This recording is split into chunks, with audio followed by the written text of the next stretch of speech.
हाय, मैं हूं अपूर्व शेठ और मैं स्वागत करता हूं the right choices with oracles of Dalal street के एक और नए एपिसोड पे। पिछले एपिसोड में हम हर्षवर्धन रूंगटा जी से बात कर रहे थे और एक रिटेल इन्वेस्टर अपना खुद का पर्सनल फाइनेंशियल प्लान कैसे बना सकता है इसके बारे में बात कर रहे थे। तो हमने कुछ स्टेप्स पिछले एपिसोड में देखे हैं और आज के इस एपिसोड में हम उस कॉन्वर्सेशन को कंटिन्यू करेंगे और भी ज़्यादा स्टेप्स देखेंगे कि जो एक कॉमन रिटेल इन्वेस्टर फॉलो करके अपना खुद का पर्सनल फाइनेंशियल प्लान बना सकता है। तो चलिए इस शो को शुरू करते हैं।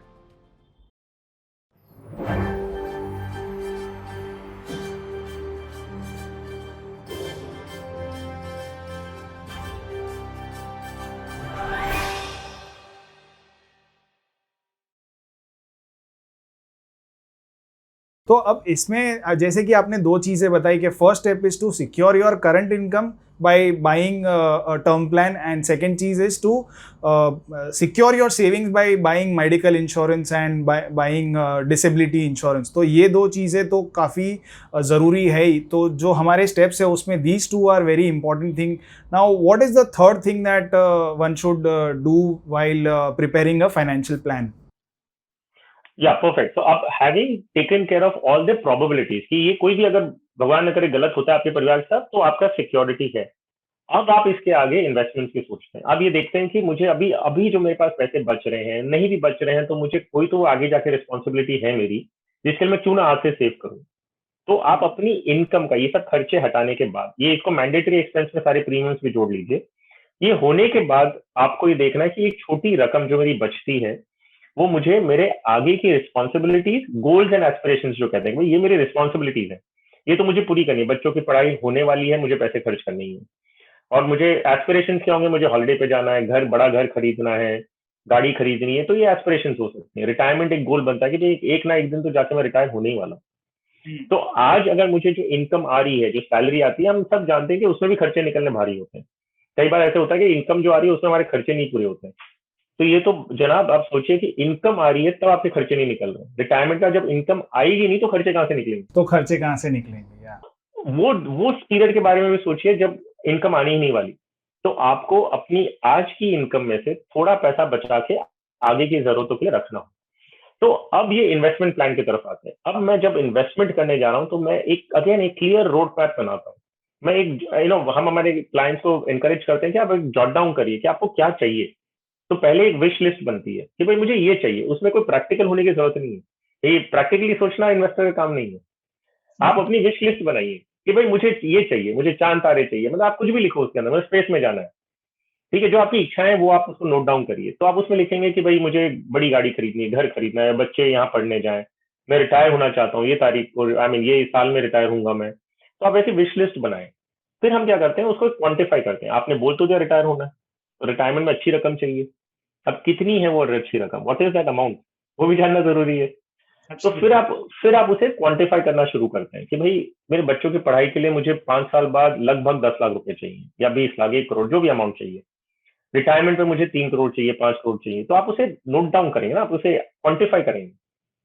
ये होने के बाद फिर हम एक बैकवर्ड कैलकुलेशन करते हैं कि भाई अगर आपके पास एक एक गोल है जो 2 साल बाद है और एक गोल है जो 20 साल बाद है, तो क्या दोनों में प्रोडक्ट सेम हो सकता है? नहीं हो सकता ना, बिकॉज नहीं हो एक सकता। तो then the product allocation start कि आपने ये देख लिया कि भाई 2 साल में मुझे ये खर्चे आने वाले हैं। तो उसके लिए जब हम इन्वेस्ट करते हैं तो वो डेट इंस्ट्रूमेंट्स में जाते हैं, वो शेयर्स इक्विटीज में नहीं खरीदा जाता। क्यों? क्योंकि शॉर्ट टर्म के लिए इक्विटी है ही नहीं। और जब आप रिटायरमेंट के लिए सेव कर रहे हैं, जब 20 ईयर्स के लिए सेव कर रहे हैं, तब हम इक्विटी एलोकेशन देते हैं, डेट नहीं देते। और अगर हम देखेंगे इन्वेस्टर एग्जैक्टली उल्टा करता है। आप जब भी शेयर मार्केट में आता है 6 महीने का व्यू लेके आता है और 20 साल की एंडोमेंट पॉलिसी खरीद के बैठता है। तो हम एग्जैक्टली उल्टा करते हैं। और एक इंसान से अगर हम बोलेंगे कि 20 साल तक आपको इक्विटी में एसआईपी करनी है, तो मुझे 20 साल कौन इन्वेस्ट करता है?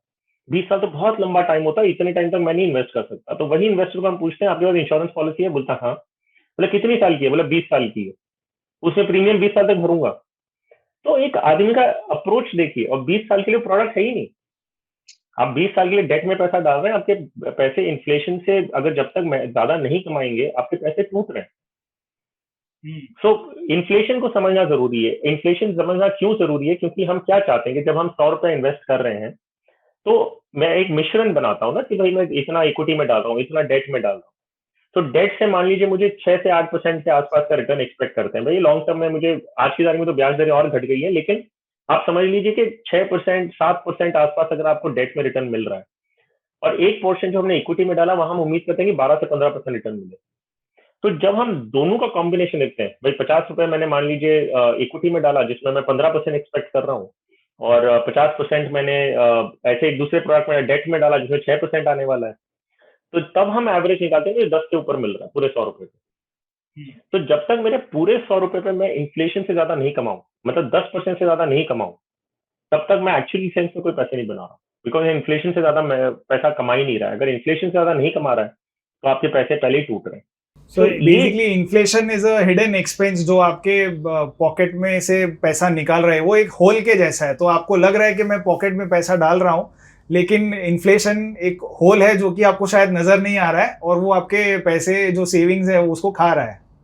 मैं आपको ये इन्फ्लेशन कॉन्सेप्ट एक एग्जांपल से बताता हूँ जो मैंने कई शोज में भी लिया है, तो आए और मुझे रिस्पॉन्स अच्छा मिला कि समझने में आसानी होती है, तो मैं आपके व्यूअर्स के लिए भी ये बताऊं। तो इन्फ्लेशन क्या होता है उसको समझने का एक सिंपल एग्जांपल बताता हूँ कि जो चीज हम आज 100 रुपए में खरीद पा रहे हैं, मान लीजिए कि आप कोई भी चीज 2 किलो चावल लेने जा रहे हैं, तो 100 रुपए में आपको जो मिल रहा है, क्या एक साल बाद वो 100 रुपए में ही मिलेगा? नहीं। नहीं। वो एक साल बाद कितने में मिलेगा? करीबन 110 रुपए में मिलेगा। जो चीज आप आज 100 रुपए में खरीद पा रहे हैं, एक साल बाद करीबन 110 रुपए में मिलेगा। तो मैं क्या डिसाइड करता हूँ कि नहीं, मैं ये 100 रुपए आज खर्चा नहीं कर रहा हूँ, मुझे आगे एक जरूरत आएगी तो मैं पैसे जमा करता हूँ, और ये पैसे जाके मैं कोई फिक्स डिपॉजिट में लगा दिया, जो एक साल बाद मुझे 106 रुपया बन के आने वाला है। तो जो चीज मैं 100 रुपए में खरीद सकता था वो 110 रुपया बन गई, और मैंने जो 100 रुपया अलग रखा वो एक साल बाद मुझे 106 रुपया मिला। तो क्या आपने पैसे सही में कमाए? आप जो चीज आज खरीद सकते थे वो एक साल बाद खरीद नहीं सकते उसी उसी पैसों के साथ। तो आप फिर अपने फ्यूचर के लिए बचा के क्या किया? इससे अच्छा तो आज ही खर्चा कर दो वो पैसा। तो जब आप फ्यूचर के लिए सेव कर रहे हैं, इन्फ्लेशन को ध्यान में रखना बहुत जरूरी है, और आपका ऐसा टारगेट होना चाहिए एज एन इन्वेस्टर कि मैं ये नहीं कह रहा हूँ कि डेट में मत लगाओ, लेकिन एक कॉम्बिनेशन जो आप लगाते हैं, डेट इक्विटी दोनों लगाते हैं, ये पूरा कॉम्बिनेशन बन के क्या मेरे पूरे रुपए पे जो मैं इन्वेस्ट कर रहा हूँ उसमें 10% से ज्यादा कमा रहा हूँ? अगर आप पूरे पोर्टफोलियो पे 10% से कम कमा रहे हैं तो आपके पैसे एक्चुअली टूट रहे हैं। सो ये काफ़ी इम्पोर्टेंट स्टेप है in the process of creating a financial plan. अब इसमें एक और बात जो आती है वो है कि सेविंग्स के बिना आप ये नहीं कर पाओगे। तो मैं एक गुजराती फैमिली से हूँ, और एक बढ़िया कॉन्सेप्ट जो मुझे बहुत ही बचपन में सिखाया गया था कि पहले सेव करो और फिर खर्चा करो। तो एक ये ऐसा कहा करते थे कि 40%, जो हमारे बाप दादा थे तो वो अपनी इनकम का 40% बचाते थे, जो कि मुझे लगता है कि आज के ज़माने में शायद मुश्किल होगा। 40% इनकम का सेव करना किसी के लिए भी मुश्किल है। बट आई थिंक कि 10% एक काफ़ी अच्छी अमाउंट है कि जो हर कोई सेव कर सकता है। बड़े से बड़ा करोड़पति आदमी होगा या फिर एक आम इंसान होगा, वो अपनी जो भी इनकम है उसमें से 10% अलग निकाल के रख ही सकता है। तो I think this is one thing which I share with lot of my friends. मेरे दोस्त जब भी मुझे पूछते हैं कि पैसा बचाना है या सेव करना है या मार्केट में लगाना है, लेकिन पता नहीं कैसे करें क्या करें, तो मैं उनको यही बोलता हूँ कि आप सेव करना तो शुरू करो पहले, बाद में लगाने की सोचना। तो आपके पास ऐसी कोई टिप्स या ट्रिक्स है कि जो हमारे व्यूअर्स फॉलो कर सकते हैं, specially with respect to savings? आपने भी ये बात कही कि पैसा बचाना बहुत इंपॉर्टेंट है लेकिन लोग बचा नहीं पाते, तो इसके बारे में आप क्या कहेंगे? So you are right Apoorva. तो एक बात ये भी सही है कि अपने जो एक दो पीढ़ी ऊपर थे, जो अपने फादर ग्रैंडफादर के टाइम से, उनकी सेविंग्स रेशियो ज्यादा अच्छी थी, क्योंकि कोई भी कारण था, मतलब वो ज्यादा डिसिप्लिन थे या बहुत सिंपल लाइफस्टाइल जीते थे, एक वट एवर रीजन। उनके शौक कम थे, हमारे कुछ ज्यादा है। मैं वो कहना नहीं चाह रहा था, बट थैंक्स टू या आपने बोल दिया। बट एनीवेज, सो आज की तारीख में ऑनेस्टली अगर 40% बचा सके तो बहुत अच्छी बात है, लेकिन आई डोंट थिंक कि 40% बच पाता है, लेकिन 10 to 20% तो आपको बचाने की कोशिश करनी चाहिए। नहीं बच रहा है तो अब मैंने फिर से वही बात कहूंगा कि आज की तारीख में जब आपके 100 रुपए कमाई हो रही है, उसमें से आप 10-20 रुपए नहीं बचा पा रहे हैं, तो जब आगे जाके 100 रुपए आएंगे ही नहीं, जब इनकम बंद हो जाएगी, तो आप खर्चे कहाँ से निकालेंगे? तो आपको वो हैबिट तो अभी फॉर्म करनी होगी। तो उसमें 10 या 20% अगर आप बचाने का टारगेट बनाएं कि भाई इतना मुझे आगे की जरूरतों के लिए करना है, तो वो it's a good ratio two begin with. मैं एक और चीज कहूंगा कि जितना जल्दी आप शुरू करते हैं तो वो रेशियो कम होता है। आप अगर मान लीजिए पहली इनकम से ही सेव करना शुरू करें, जब आपकी पहली सैलरी का चेक आता है, 22 साल के होंगे, जो भी उम्र के हैं, जब आपको पहली सैलरी का चेक आता है आपके हाथ में, वहीं से आप अगर 10-20% निकाल लें तो आगे जाते हुए भी 20% में काम हो जाएगा। अगर आप 50 में शुरू करेंगे तो आपकी इनकम का 50% आपको सेव करना पड़ सकता है। 20 साल की उम्र में शुरू करेंगे तो 10-20% में आपका काम हो जाएगा। तो जितना जल्दी शुरू करें उतना बेटर है। और जितना एक रोड मैप बनाए, सिर्फ बार बार कह रहा हूँ, हम see India is a savings country, ये मत भूलिए कि हम बचाते हैं। हम वर्ल्ड ओवर में सबसे ज्यादा अगर कोई बचत करता है तो इंडियंस करते हैं। लेकिन फिर भी हम अमीरों की कैटेगरी, हमारी जो पर कैपिटा इनकम है या जो लाइवलीहुड, जो उसकी बात करें, हम लाइफस्टाइल वगैरह की बात करें, हम टॉप में आते ही नहीं है। क्योंकि हम बचत तो करें लेकिन सही नहीं कर रहे। हम 20-20 साल की पॉलिसी लेके बैठे हैं जो 5% 3% पे कमाई हो रही है। तो हम सेव करें लेकिन सही नहीं कर रहे। तो जल्दी शुरू करें। हमारा एक एक्चुअली एक प्रोग्राम भी है जो हम रन करते हैं, जो मैनेजमेंट स्टूडेंट्स, कॉलेज स्टूडेंट्स, जो उनके लिए हम ये प्रोग्राम रन करते हैं। इसका स्टार्ट अर्ली स्टार्ट राइट, कि आप जितना जल्दी हो सके शुरू करें लेकिन सही भी करें। खाली शुरू करना आसान सही नहीं है। So what is the right thing, वो एक बहुत जरूरी है wealth creation point of view से। सो कहने का ये मतलब है कि 10-20% आपको सेव करना चाहिए। और देखिए, फाइनेंशियल प्लानिंग का एक मकसद बताता हूँ मैं आपको। कई लोग ये कंफ्यूज करते हैं कि फाइनेंशियल प्लानिंग मतलब जितना हो सके बचत करें, हम खाली बचत पे फोकस कर रहे हैं, खाली फ्यूचर का डर दिखा रहे हैं। नहीं, वो बात नहीं है। फाइनेंशियल प्लानिंग का पर्पस होता है कि आप ऐसी कोई अपनी जरूरतों को आइडेंटिफाई करें और उसके लिए सेव करना शुरू करें। अगर आपका 20% से सेव हो रहा है तो बाकी के पैसे से आप इंजॉय करिए ना। और देखिए, ये एक फैक्ट है, जो चीज आप 20 और 30 साल की उम्र में या 40 की उम्र तक कर सकते हैं वो 60 साल में नहीं कर सकते। तो लाइफ एंजॉय करना भी बहुत जरूरी है। ये नहीं कि आप आज के आपकी सारी जरूरतों को, आपकी सारी इच्छाओं को मार दें और सिर्फ 60 ईयर्स के बाद की सोचें। नहीं, वैसा नहीं होता। So nobody wants to die a rich man. Correct. तो जो चीज आप 40 में कर सकते हो 60 में नहीं कर सकते। आप बंजी जंपिंग करना चाहते हैं अगर कहीं कोई दूसरे देश में जाके, तो आप 60 के बाद नहीं कर पाएंगे ना। I mean that's not what your objective is. तो वो आपको हॉलीडे अभी लेनी है। तो फाइनेंशियल प्लानिंग का पर्पस क्या होता है कि आप सारी जो जरूरतें आपकी वो पूरी कर सकते हैं, इंक्लूडिंग एंजॉयमेंट। तो ऐसा नहीं है हम एंजॉय करने के बजट नहीं रहते हैं, एंजॉय करने का भी बजट बना सकते हैं आप। एब्सोल्युटली।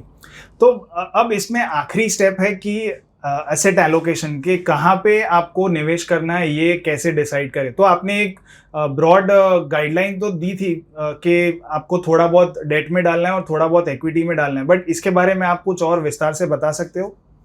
तो ये again individual to individual dependent होता है कि आप अपूर्व और आपके जो कलीग हैं हो सकता है सेम एज के हैं, सेम सैलरी स्ट्रक्चर भी है, सब कुछ सेम है, लेकिन आपका जो प्लान होगा वो आपके कलीग से अलग हो सकता है क्योंकि आपकी जरूरतें अलग हो सकती है।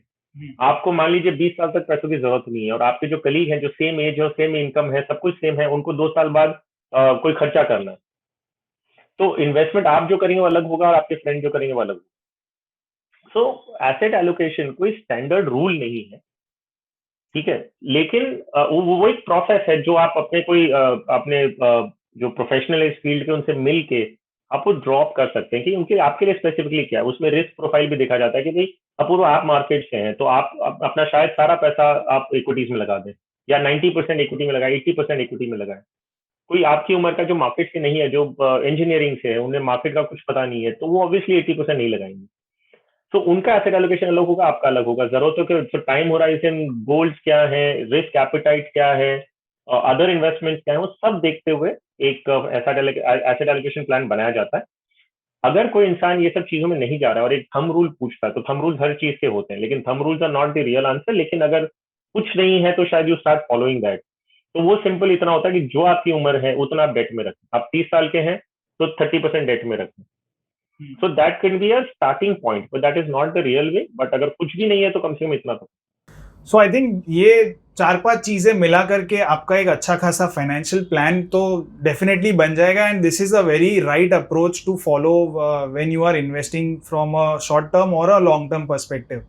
अब इसमें एक और बात आती है म्यूचुअल फंड्स के। म्यूचुअल फंड्स आपको ये जो सारे गोल्स है आपके शॉर्ट टर्म, मीडियम टर्म और लॉन्ग टर्म गोल्स है, उनको अचीव करने में आपकी काफ़ी अच्छी खासी मदद कर सकते हैं। There are various products in mutual funds जो कि आपको अपने अपने गोल्स के हिसाब से ये कर सकते हैं। तो आई नो के म्यूचुअल फंड्स स्टॉक मार्केट के या स्टॉक्स के जैसे ही होते हैं कि स्टॉक्स जैसे चुनने का एक एक सही अप्रोच या एक सही तरीका नहीं होता किसी भी इंसान के लिए।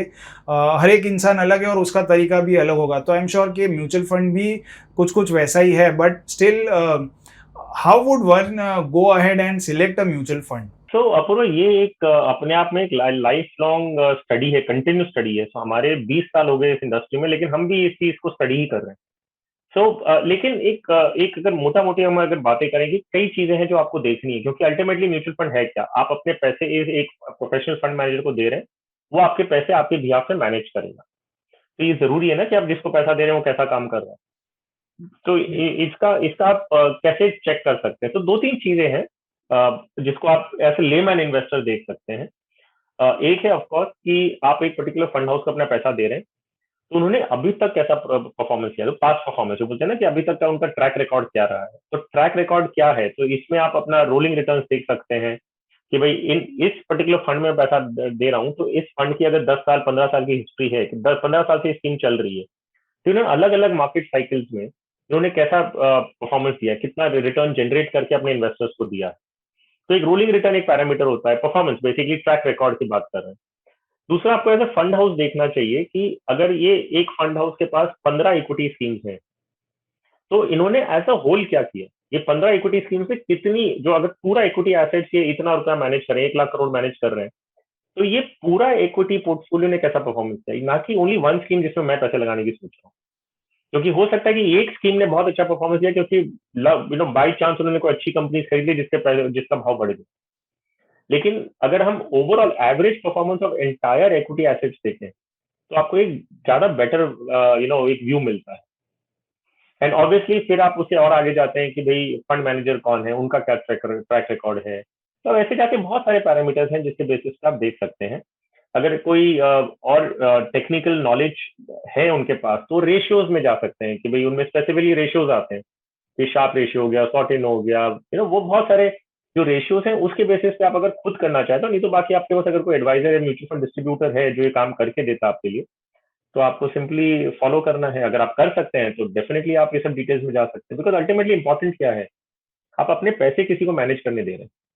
वो ऑर्गेनाइजेशन या कोई फंड मैनेजर, कोई इंसान कितना प्रोफिशिएंट है, कितना अच्छा है, वो भी डिपेंड, वो भी वेरी करता है ना from one to the other. तो कौन सी स्कीम, आई थिंक 5,000 के आसपास स्कीम्स होगी टोटल में, आपको गिन के चुन के 5 निकालनी है। तो ये कंटिन्यूस आई प्रोसेस है, थिंक इतना दैट इज अ आसान। Very difficult task. 5,000 में से 5 चुननी है, मतलब कि घास के ढेर में से एक सुई ढूंढने जैसा हो गया है। Correct. So that is why you take the help of somebody who's a professional in this field. तो म्यूचुअल फंड डिस्ट्रीब्यूटर्स हैं who do this as a for a living, तो उनका काम ही ये है। तो हम भी यही काम करते रहते हैं, फंड मैनेजर से मिलते रहते हैं, समझते रहते हैं कि भाई क्या उनका व्यू क्या है, उनकी अप्रोच क्या है इन्वेस्टमेंट स्टाइल की, कौन सी स्कीम अच्छी करें, उनका परफॉर्मेंस ट्रैक करना। तो that is why we are able to then suggest the scheme to somebody.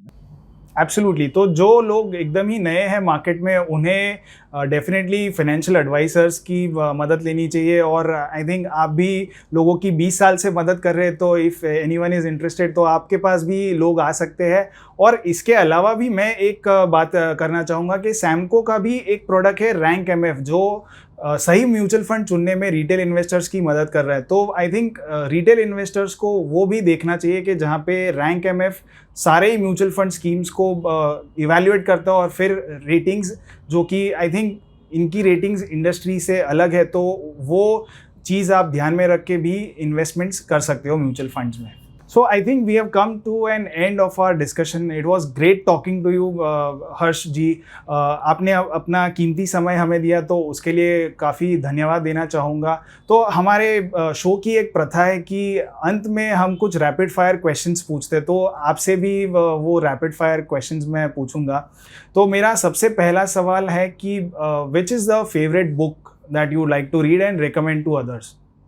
Well, I'm not too much into reading, लेकिन I read newspapers a lot. तो मैं current affairs और वो I think I will recommend that कि आप पढ़ना चाहो तो करंट अफेयर्स में अगर न्यूज़पेपर्स या न्यूज़ देख रहे हैं, I think that gives you very good sense of what's happening. So books मेरे पास नाम नहीं होंगे बताने के लिए, but current affairs, newspapers, news ये देखना I prefer that.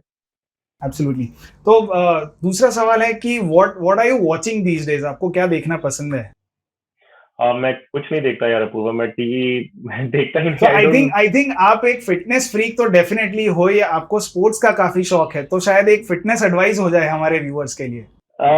Well, you know, ये मुझे पैंडेमिक में ही एक्चुअली मैंने थोड़ा और ध्यान देना शुरू किया। जब हम काम में लग जाते हैं तो हम वहीं बिजी होके अपने आप को निग्लेक्ट करते हैं। तो मैं एक एडवाइस जरूर देना चाहूंगा लोगों को कि अपनी हेल्थ पे ध्यान दें। मतलब हम सिर्फ अगर ध्यान दें तो हम ऑटोमेटिकली टाइम भी देना शुरू करेंगे। सो मेरे साथ भी हो रहा था कि जब हम काम में बहुत बिजी थे, लॉकडाउन में एक्चुअली वक्त मिला कि हम अपने आप पे ध्यान दें।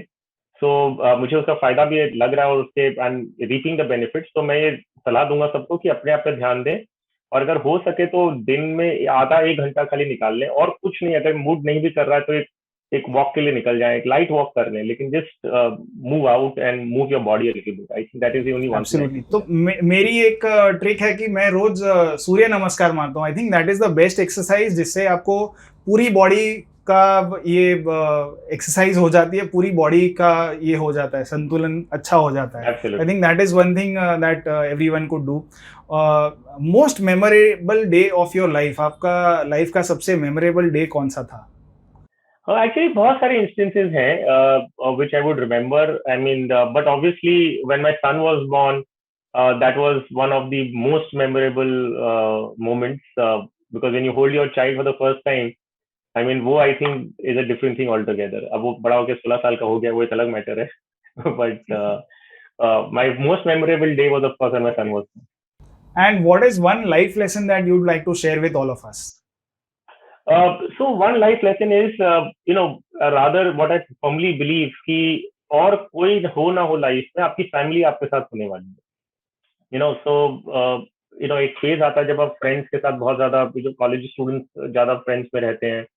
But at the end of it I think family, which is your parents, your brothers, sisters, wife, children, I think these are your ultimate support circle.